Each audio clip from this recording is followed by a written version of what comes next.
Good student. స్కూల్లో తప్పు చేసిన వాళ్ళని టీచర్కి పట్టించేవాడిని. సో ఇప్పుడు నిన్ను అత్తకి పట్టించాలని అత్తయ్య అని మరోసారి పిలవడానికి నోరు తెరిచేంతలో చేత్తో నొక్కి, ఏంట్రా ఇలా కాల్చుకు తింటున్నావు నువ్వు?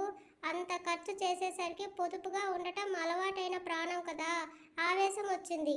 అంతేకాని నా మొగుడు నా కోసం ప్రేమగా అన్నీ కొనిపెడితే కోపం ఎందుకు వస్తుంది? చెప్పలేనంత సంబరంగా ఉంది అంది తడి కళ్ళతో. తనని మీదకి లాక్కొని, నీ కళ్ళలో ఆనందం చూడటానికి ఎంతవరకైనా వెళ్తానే తింగరి.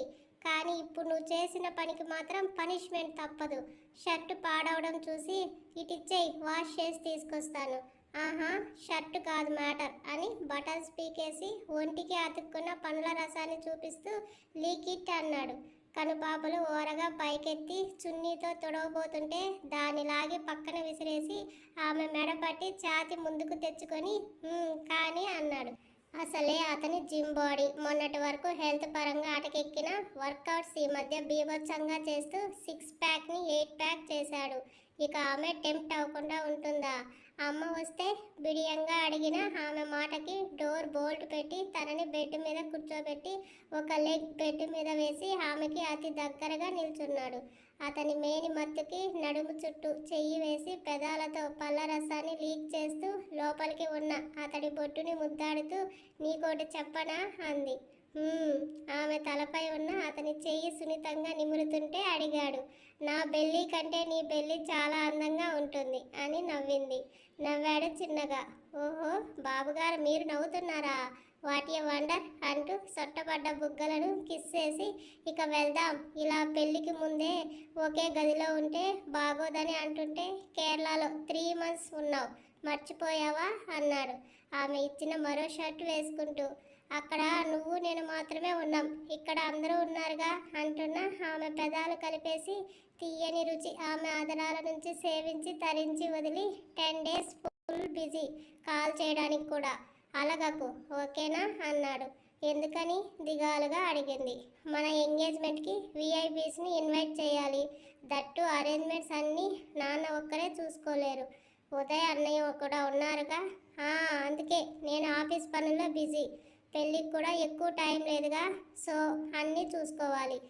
కుదిరితే నువ్వు ఇంటికి వచ్చేయి, మమ్మీ తన్వి ఉంటారు, మాట్లాడి వెళ్ళొచ్చు అంటుంటే డల్గా మొహం పెట్టుకుంది. ఇదంతా ఎత్తి పెట్టుకో బంగారం, తాలి పట్టాక తిట్టేలా చేస్తా. తిట్టుకున్నా వదలనులే. కోపంలో కూడా ముద్దుగా చెప్తుంటే, బేబీ నువ్వు ఇలా ఉంటే వెళ్ళలేనే, నవ్వుతూ పంపించు. అతనికి పనులు ఉన్నాయి కనుక కాస్త పట్టు పెట్టు సడలించి, సరే కానీ రోజుకొకసారి ఫోన్ అయినా చెయ్యనా? వద్దు, పెళ్ళయ్యే వరకు మన మధ్య కాస్త దూరం ఉండాలి. గంటు పెట్టుకున్న మొహంతో బయటికి వచ్చి, రండి కాబోయే అల్లుడు గారు, వచ్చి మా ఇంటి మర్యాదల్ని స్వీకరించండి అని గుమగుమలాడే వంటకాలను ప్లేట్లో వడ్డిస్తుంటే ఆకలిగా లేదు, వద్దు అన్నాడు. అంతే. అమ్మా, మీ అల్లుడి గారికి ఆకలిగా లేదంట, వద్దంటున్నారు అని కేక వేసింది. అంతే. అప్పడాలు వేయిస్తున్న ప్రసన్న గబగబా వచ్చి, అయ్యో అదేంటి బాబు, ఆకలిగా లేదా? ఏమైంది? ఒంట్లో బాలేదా? అయినా ఊర్లో వాళ్ళ కళ్ళన్నీ నీ మీదే, మీ అల్లుడు అందగాడు, హీరోలా ఉన్నాడు అంటూ. ఉండండి, దిష్టి తీస్తానని పరుగున వంటింట్లోకి వెళ్ళి గుప్పెడు ఉప్పు మిర్చి తీసుకొచ్చి, బాబు పక్కన నువ్వు నిల్చోవే అని వైష్ణవిని నిల్చోబెట్టి ఇద్దరికి కలిపి దిష్టి తీసింది. ఆకలి లేదంటే ఇలా దిష్టి తీస్తారా అన్నాడు మహిధర్. అమ్మ దిష్టి మాత్రమే తీసింది, నేనైతే సొంటి కషాయం కాచి పోసేదాన్ని అంటున్న తనని ఉరిమి చూసి ప్రసన్న గారు వస్తుంటే వెళ్ళి డైనింగ్ టేబుల్ దగ్గర కూర్చున్నాడు. చిన్నగా నవ్వి మహిధర్ వద్దంటున్న ప్లేట్ మొత్తం నింపేసి అతను తినను అంటుంటే అత్తయ్య సెంటిమెంట్ రివర్స్లో అతనికి తగిలేలా చేసి ప్లేట్ ఖాళీ చేయించింది. అన్నిటికీ బదులు తీర్చుకుంటా అన్నాడు కందగడ్డలా మారిన మొహంతో. మీకోసం వెయిట్ చేస్తూ ఉంటాను సార్ అంటూ కారు వరకు వచ్చింది. ప్రసన్న గారు కూడా అల్లుడిని సాగనంపి పనుల్లో పడితే అప్పటికే చీకటి పడటంతో వైష్ణవిని లోనికి లాగి మరో స్ట్రాంగ్ చుమ్మా తీసుకొని బాయ్ చెప్పి వెళ్ళిపోయాడు. కారు కనుమరుగయ్యే వరకు ఉండి ఇంట్లోకి వచ్చిన తనకి ఆ రోజంతా నిమిషంలో గడిచినట్టే అనిపించింది. శాడిస్టోడు మెరుపులా వచ్చి మాయ చేసి మదిలో గుబులు లేపి వెళ్ళాడు. ముద్దుగా తిట్టుకుంటూ దిండును గట్టిగా హత్తుకొని పడుకుంది. ఎంగేజ్మెంట్ పెళ్లి బాధ్యతలు మొత్తం జయదేవ్ గారు తీసుకోవడంతో వైష్ణవి వాళ్ళకి పెద్ద బర్డన్ లేదు. ఇల్లంతా రెడీగానే ఉంది మహిధర్ మేకోవర్కి. వైష్ణవి తమ కోసం డాబా మీద మొక్కల మధ్యలో గది డిజైన్ చేయించుకుంది. దాన్ని అలంకరించుకుని తన టేస్ట్కి తగ్గట్టుగా మార్చుకుంది. వారం అయ్యింది మహిధర్తో మాట్లాడి. ఒకే ఊర్లో ఉండి కూడా మాట్లాడటం చూడటం కుదరడం లేదని అతనికి కాల్ చేస్తే కొత్తగా అపాయింట్ చేసిన పిఏ లిఫ్ట్ చేసి మహిధర్ షెడ్యూల్ చెప్పాడు. అతని డిస్టర్బ్ చేయడం ఎందుకని తన్విని చూడటం కోసం ఇంటికి వెళ్ళింది. ఇంటికి కొత్త కళ వచ్చేసింది. ఇంటి నిండా పని వాళ్ళతో హడావిడిగా ఉంది. ప్రతిదీ దగ్గర ఉండి ఏది ఎక్కడ పెట్టాలి చెప్తున్న జమున గారు వస్తున్న వైష్ణవిని చూసి ఎదురెళ్ళి ఇన్ని రోజులు గుర్తొచ్చామా కోడలా అంది. అదేం లేదత్తయ్య, అక్కడ కొంచెం పనులు అంతే అంటూ మీరు వెళ్ళి రెస్ట్ తీసుకోండి, నేను చూసుకుంటాను అంది. వద్దు, అయిపోయాయిలే, పని వాళ్ళు చూసుకుంటారని లోనికి తీసుకెళ్ళింది. తన్వి హాల్లో ఉండి ఫోటో ఫ్రేమ్స్ని సెట్ చేయిస్తుంది. వెనుక వెళ్ళి తనని హత్తుకుని ఎలా ఉన్నా అంది. నాకేం బ్రహ్మాండంగా ఉన్నాను అని నవ్వి, అరే వదిన పెళ్లి కళ వచ్చేసింది నీలో అని ఆట పట్టిస్తుంటే నీ ఫేస్ కూడా గ్లో వచ్చింది అని నవ్వింది. ఇద్దరూ బంగారు బొమ్మల్లా ఉన్నారని మెటికలు విరిచి, వైషు పెళ్లికి శారీస్ తెప్పించాను, మీ ఇద్దరు సెలెక్ట్ చేసుకోండి, వాటి మీదకి వర్క్ వేయిస్తానని ఇద్దరిని తీసుకెళ్ళి 2 కట్టలు ఉన్న పట్టు చీరల ముందు కూర్చోబెట్టింది. అబ్బా మా, ఇవన్నీ నా వల్ల కాదు, నువ్వే నీకు నచ్చినవి సెలెక్ట్ చేసేయి, లేదంటే వదిన నీకు నచ్చినవి చూడని చెప్పింది తన్వి. నేను హెల్ప్ చేయనా అని వినిపించింది మహి వాయిస్. ఆశగా ఆత్రంగా చూసిన వైష్ణవికి కోట్ భుజం మీద వేసుకొని అలసిన ఫేస్తో కనిపించాడు. వారం అయ్యింది నువ్వు ఇంటికి వచ్చి, ఏమయ్యావ్ అని జమున గారు ముందుకు వెళ్ళారు. హనీమూన్కి లాంగ్ లీవ్ కావాలన్నానని మీ ఆయన వర్క్ మొత్తం ఇప్పుడే కంప్లీట్ చేయమన్నారు. మమ్మీ నేనేం చేసేది అంటున్న మహిధర్ మాటకి వైష్ణవి బుగ్గలు కెంపులయ్యాయి. అలా అన్నారా ఆయన, ఇప్పుడే ఆయన పని చెప్తా అని కొడుకు మీద ప్రేమతో భర్త మీద కత్తులు కారాలు నూరడానికి ఆమె కిందకు వెళ్తే వాళ్ళ మధ్య ఎందుకని మెల్లిగా తన్వి జారుకుంది. ఏం పాప ఇలా వచ్చావు, గుర్తొచ్చానా అల్లరిగా అడుగుతూ ముందుకు వస్తున్న మహిధర్ రాకముందే వేగంగా వెళ్ళి గట్టిగా అతన్ని హక్ చేసుకుని మిస్ యూ అంది. అబ్బే ఇది చాలదు పాప, నన్ను నువ్వు సరిగా మిస్ అవ్వలేదు చిలిపిగా అంటున్న మహిని విచిత్రంగా చూస్తూ ఏంటి అంది. ఆమె నడుము మీద వేలు సవరిస్తూ, నువ్వు అంతగా నన్ను మిస్ అయి ఉండుంటే వచ్చి రావడమే హక్ చేసుకుని కిస్, అది కూడా లిప్ టు లిప్ ఇచ్చేదానివి, బట్ నువ్వు అలా చెయ్యలేదు అంటే సరిగా మిస్ అవ్వలేదు అనే కదా మీనింగ్. బీట్రూట్ రంగులోకి మారిన మొహంతో నన్ను ఎలా సాధించాలి అన్న దాని మీద గిన్నీస్ రికార్డ్ కోసం ట్రై చేస్తున్నా కదా అంది ముక్కు పుటాలు అదులుతుంటే. మరి నాతో సమానంగా లవ్ని టార్చర్ని ఇవ్వడం అంటే సాహసం అనే చెప్పాలని నవ్వుతూ ముద్దుగా ఊరిస్తున్న పెదాలపై ముద్దు అద్ది మిస్ యూనే తింగరే అన్నాడు. ఆమె అతని టచ్కి కోపాలు తాపాలు పారిపోతే గుండెకు తలాంచి, మిస్ యూ 2-3 మచ్ మహి, నన్ను ఇలా మార్చేసి బాగా ఆడుకుంటున్నావు కదా, మరి నా కోసం కలవరించాలని చెప్పా, మర్చిపోతే ఎలా అని శారీ సెలెక్ట్ చేసావా అన్నాడు. లేదు నువ్వు చూడు, నీకు ఏది నచ్చితే నాకు అదే నచ్చుతుందని చెప్పింది. బెడ్ మీద ఉన్న అన్ని శారీస్ చూస్తూ రెడ్ అండ్ వైట్ బ్రాడ్ అంచు ఉన్న పట్టు శారీ తీసి, ఈ కలర్ ఎవర్ గ్రీన్ కదా, ఇదే తీసుకోరా, నాది ఎలాగో పంచె కదా, మ్యాచ్ అవుతుందని చెప్పి తలంబ్రాలకి గృహప్రవేశానికి వ్రతానికి ఎక్స్ట్రాగా మరికొన్ని శారీస్ని సెలెక్ట్ చేసి తన్వికి కూడా తను తీసిన పిక్స్ వాట్సాప్లో పంపించాడు. అన్నీ బాగా నచ్చి సూపర్ అని రిప్లై పంపింది. శారీస్ సెలెక్షన్ ఓవర్ అని బటన్స్ విప్పుతూ వైష్ణవి ఇస్తున్న టవల్ తీసుకొని ఫ్రెష్ అవడానికి వెళ్ళాడు. అతను వచ్చేసరికి డ్రెస్తో పాటు హాట్ కాఫీ కూడా తీసుకొచ్చింది. కింద అత్తయ్య మామయ్య గారి మీద అమ్మవారి తాండవం చేస్తున్నారు, అందరినీ బుక్ చేయడమే నీ పని అని నీళ్లు కారుతున్న తలని చూసి మరో టవల్ తీసుకొని హెడ్ రబ్ చేస్తుంటే, చిన్న చిన్న ఎంజాయ్మెంట్స్ కూడా లేకపోతే ఎలాగే అని కళ్ళ ముందు కవ్విస్తున్న ఆమె స్ట్రక్చర్కి మెల్ట్ అవుతూ డ్రెస్ సైడ్ నుంచి చేతులు పోనిచ్చి నున్నని నడుముని మర్దన చేస్తున్నాడు.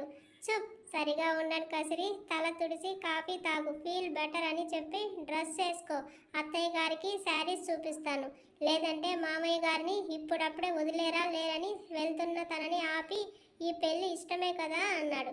పిచ్చిదాంట్లో ఎక్స్ప్రెషన్స్ ఇచ్చింది.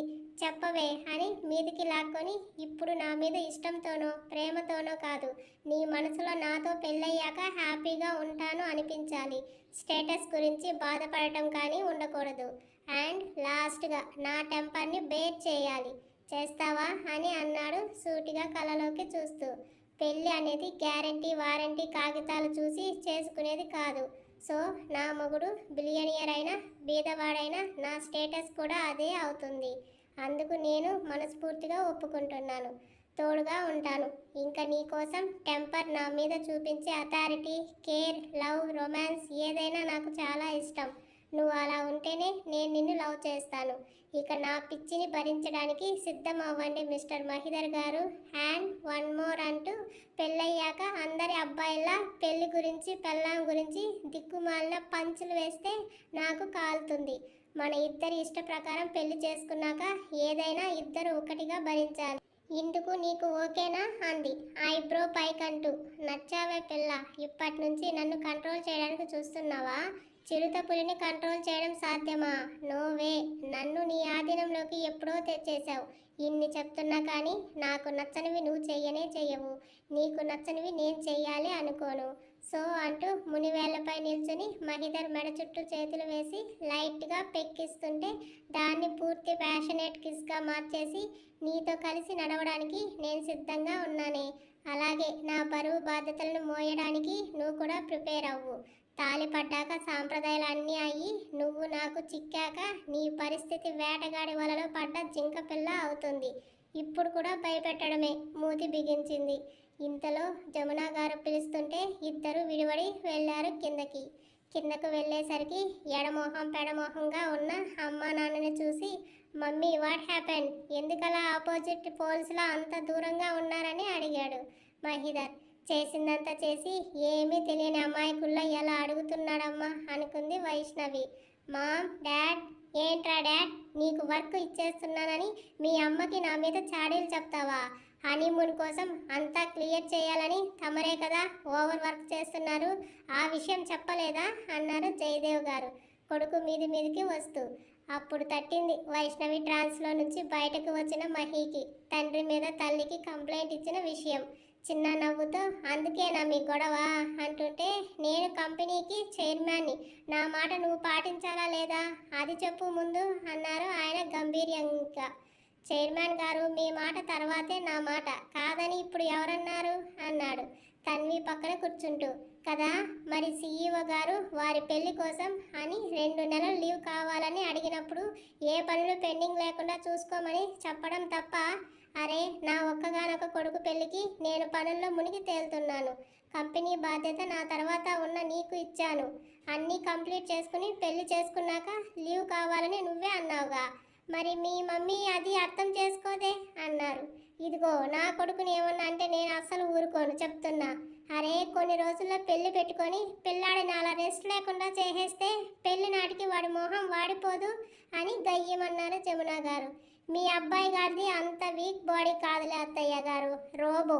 ఆఫీస్లో అందరినీ ఎంతలా పరుగులు పెట్టిస్తారు తెలుసా? ఆ మాత్రం పరుగులు ఆయన కూడా పెట్టాలి కదా అని మామకి ఒకల్తా తీసుకుంది వైష్ణవి. నా బంగారు తల్లి, చూసావా, అందుకే ఆడపిల్లలు ఇంట్లో ఉండాలంటారు. నీ కొడుకు నీ పార్టీకి వస్తే నా కోడలు నా పార్టీకి వచ్చింది. నువ్వైనా చెప్పు న్యాయం ఏమిటో. 10 రోజుల్లో పెళ్లి ఉంది, లీవ్ కావాలని అడిగాడు. సరే అన్నాను. వాడు వెళ్ళాక నేను చేయాల్సిన పనులు కూడా ఇప్పుడే నెత్తిన వేసుకుంటే అది నా తప్ప? వాడికి నేను చేసిన పని నచ్చదు, నా మీదకే కత్తులు నూరుతాడు. మరి ఇప్పుడు ఆ ఛాన్స్ని నేను ఎందుకు వదులుకోవాలి? అందుకే పెళ్లి ముందు రోజు వరకు ఆఫీస్ పనులు వాడినే చూసుకోమని చెప్పా. పెళ్లికి ఏర్పాట్లు అన్నీ నేనే చేస్తున్నా. నాతో పాటు ఉదయ్ ఎలాగూ ఉన్నాడు. సీఈఓగా కంపెనీ షేర్ సగం బాబువే. మరి ఆ మాత్రం కష్టపడకపోతే ఎలా? యువర్ రైట్ మావయ్య గారు. ఎంప్లాయ్గా నన్ను ఒక నైట్ అంతా ఆఫీస్లో పెట్టి వర్క్ అని టార్చర్ చేశారు. నేను ఎలాగో ఆ రివెంజ్ తీర్చుకోలేను. నా తరపున మీరు తీర్చుకోండి అంది వైషు.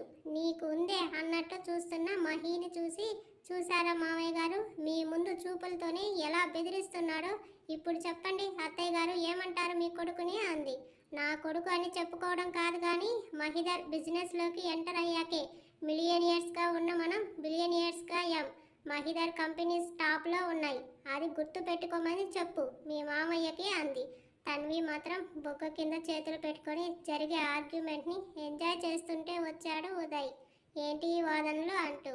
మహిదర్కి వర్క్ చెప్పారని నాన్న మీద అరుస్తుంది అమ్మ. అంది తన్వి నవ్వుతూ. నాన్నకి వైష్ణవి సపోర్ట్ చేస్తుంది. సర్లేండి, ఇంటి అల్లుడు ముందు మీతో వాదన నాకెందుకులే అని టీ పెట్టడానికి ఆవిడ లేస్తుంటే ఆపి తనే వెళ్ళింది వైష్ణవి.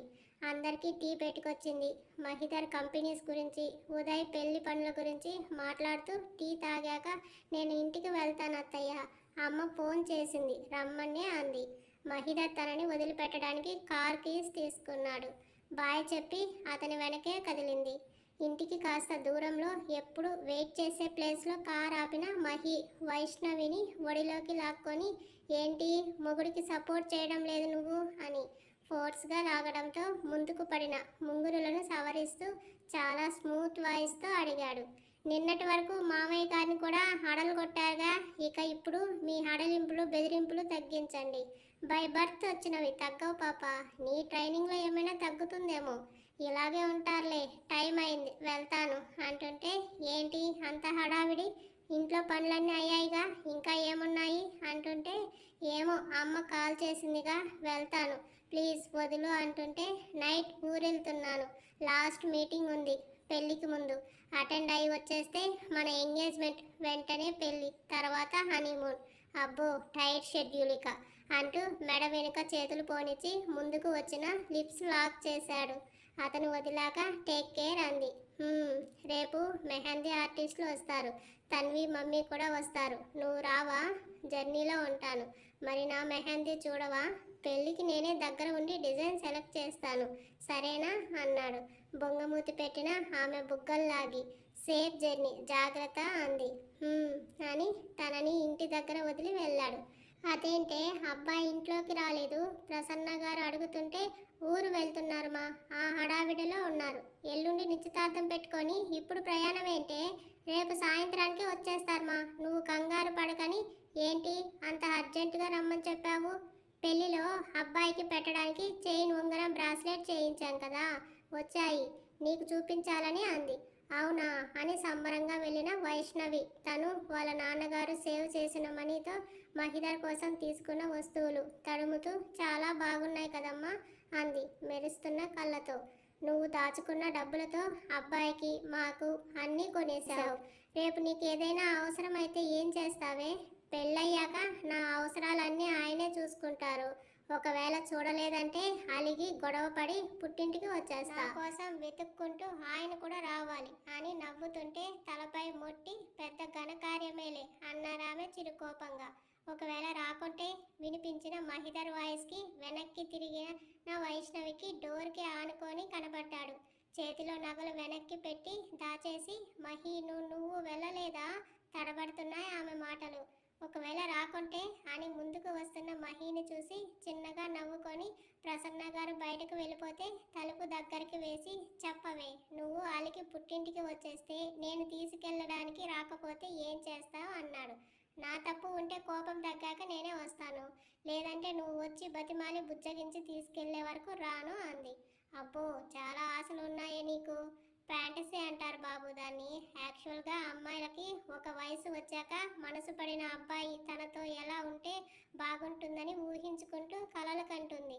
లవ్ కలిసి వస్తే అన్నీ కాకపోయినా కొన్ని అయినా తీరుతాయి, లేదంటే లేదు. ఇప్పుడు నీకు తీరాయా లేదా? ఫస్ట్ నాకు ఎలాంటి ఫ్యాంటసీలు లేవు, కానీ నన్ను ఎవరైనా లవ్ చేస్తే సర్ప్రైజ్ చేసి ప్రపోజ్ చేస్తే చూడాలని కోరిక. బట్ తమరు ఇప్పటి వరకు నన్ను లవ్ చేస్తున్నట్టు చెప్పను కూడా లేదు. నువ్వు చెప్పావా? అబ్బాయిలే ఫస్ట్ చెప్పాలి అని రాజ్యాంగంలో రాసిందా? ప్రేమ ఫ్యాంటసీ గురించి ఎక్కడ ఎవరు రాయరు. మరైతే నువ్వే ముందు ప్రపోజ్ చేయొచ్చుగా, తర్వాత నువ్వు చేస్తావా? కళ్ళు విప్పార్చుకుని అడిగింది. అలాంటి ఆశలు పెట్టుకోకు అంటే అయోమయంగా చూసింది. ప్రపోజ్ చేయడం, బతిమాలడం, బుజ్జగించడం అనేది ఓన్లీ బెడ్ టైంలోనే తప్ప ఇంకెక్కడా కాదని యాటిట్యూడ్గా చెప్తున్న మహిని చిరుకోపంగా చూస్తూ, చెప్తే మీ ప్రెస్టేజ్ ఏమైనా తగ్గుతుందా? అవసరమైనప్పుడు బతిమాలుతాడంట, లేకపోతే లేదంట. ఒకవేళ ఆ టైంలో నేను ఓకే అనకుండా బెట్టుగా ఉంటే ఏం చేస్తారు? ఏంటే ఇప్పటి నుంచే బ్లాక్మెయిల్ చేస్తున్నావా? ఆడది ఎందులో అయినా తగ్గుతుంది, కానీ ఇలాంటి విషయాల్లో మాత్రం తగ్గదు. అంతలా కవిత్వంతో పొగిడావుగా, నా లైఫ్ నీకు ఇస్తున్నప్పుడు నా కోసం తగ్గితే ఏమైంది? ఎందుకు తగ్గాలి? ఎర్రబడ్డ మొహంతో మహిని చూస్తూ భార్య దగ్గర తగ్గిన భర్తగా మీరు తక్కువ అవుతారని మీరంతా ఫీల్ అయితే నా అనుమతి అంగీకారం లేకుండా నన్ను టచ్ చేయడానికి వీల్లేదు తెగేసి చెప్పింది. తనని గోడకు ఆన్సి నాతో ఛాలెంజ్ చేయకు మొండి నా కొడుకుని. ఇదివరకే నీకు చెప్పాను, పెళ్ళంటే అందరూ అనుకునే ఓల్డ్ ఫార్ములా నా దగ్గర వర్కౌట్ అవ్వదు. నేను ఆఫీస్ నుంచి రావడం లేట్ అయితే నా కోసం వెయిట్ చేసి తినడం మానేసి టైం చూసుకుని దాన్ని పాయింట్ చేసి చూపించి సాధిస్తే ఎత్తి సాగర్లో పడేస్తాను. ఆకలి వేసినా వెయ్యకపోయినా టైంకి తినాలి, నిద్రపోవాలి. బెడ్ మీద డైలీ వర్కౌట్స్ అయితే మస్ట్ అండ్ షుడ్. వెధవ కారణాలు చెప్పి తప్పించుకోవాలని చూస్తే ఎక్స్ట్రా పనిష్మెంట్ ఉంటుంది. అలాగే కోపం వస్తే అక్కడే తీర్చుకోవాలి. కానీ అలిగి పుట్టింటికి పోతా అంటే గొయ్యి తీసి పాతేస్తా. అర్థమైందా? కళ్ళలో నిండా నీళ్లు ఊపుతుంటే నువ్వు ఏంటో ఒక్కోసారి ఒక్కోలా అర్థమవుతుంది నాకు. ముందు ముందు ఇంకా బాగా అర్థమవుతుంది. కానీ ఏంటే ఇది అని వెనక ఉన్న చేతుల్ని ముందుకు తెస్తూ అడిగాడు. ఈ కోసం చేయించిన నగలు అల్లుడికి మండపంలో మామ ఇవ్వాలి అని శాస్త్రంలో రాసి ఉందా? అన్నీ ఎవరో చెప్తే చెయ్యరు, కొన్ని ఇష్ట ప్రకారం చేస్తారు. సేవ్ చేసిన మనీతో కొనాల్సిన అవసరం ఏంటి? ఇష్టం అభిమానం ఉంటే అప్పు చేసేనే ఇవ్వాలి. ఇలా కొన్నవి నాకొద్దు. మహిళ చంప మీద చిన్నగా స్లాప్ ఇచ్చి చొక్కా పట్టుకుని ఏంట్రా నీ రిబాబు? పెళ్ళయ్యాక ఎలా ఉండాలి నువ్వే చెప్తావు. పెళ్ళికి ఏం పెట్టాలో కూడా నువ్వే డిసైడ్ చేస్తావా? ఇది మా ఇష్టం, మాకు నచ్చినట్టు చేస్తాం. ఇచ్చాక నీ తాహతకు సరిపోకపోతే నీకు నచ్చకపోతే పక్కన పెట్టేయి. అంతేకాని ఇవ్వద్దని చెప్పడానికి నీకేం రైట్స్ ఉన్నాయని? మా నాన్నకు ఆయనకు ఉన్నంతలో అల్లుడికి పెట్టిపోతలు చేయడం ఇష్టం. బంగారం లాంటి అల్లుడికి కాస్త బంగారం కొని పెడితే వచ్చే నష్టం ఏమీ లేదులే. ఆవేశంగా చెప్తున్న వైష్ణవిని కౌగిట్లోకి లాక్కొని నోరు లేస్తుందేంటే, భయం లేదా అన్నాడు. లేదు, పోయింది. ఏం ఇస్తావా ఘాటుగా అంది అతని కళ్ళలో కనబడుతున్న కొంటెదనానికి. ఇస్తాను, భరించలేనంత. తట్టుకోగలవా? చి, ఎప్పుడు చూడు డబుల్ మీనింగ్ డైలాగ్స్ వేస్తావు. అతను ఇంకా వదలకపోవడంతో వదులు అని గింజుకుంది. ఇవన్నీ వద్దని మామకు చెప్పు, కాదని సాంగ్యం అని వంత పాడితే వాయిస్తా. సర్లే, వెళ్ళి మళ్ళీ ఎందుకు వచ్చావు చెప్పలేదు? రేపు నైట్ వరకు కనబడవు కదా, ఇది తీసుకుందామని అంటూనే ఆమె ఎదపై గాఢంగా పెదవులు అద్ది ఆమెకు తీయని పులకింతని రప్పించి మైకంలో ఉన్న తనని చూసి నవ్వుకొని నుదుటి మీద పొడిచి ఇక కిస్కే బెండ్ అయ్యావు, నువ్వు నన్ను దగ్గరకు రానియవా అని టీజ్ చేసి వెళ్ళాడు. బుగ్గల్లోకి పాకిన వెచ్చని ఆవిరికి ఒంట్లో ఎలాగో అయ్యింది. గట్టిగా శ్వాస పీల్చుకొని నా టైం వస్తుంది కదా అప్పుడు చెప్తా నీ పని అనుకుంటూ బాక్స్ బీరువాలో పెట్టి బెడ్ మీద అడ్డంగా పడిపోయింది. మరుసటి రోజు వైష్ణవి తన్వికి తమ ఇంట్లోనే మెహందీ ఫంక్షన్ చేశారు ప్రసన్న సుబ్రహ్మణ్యం గారు.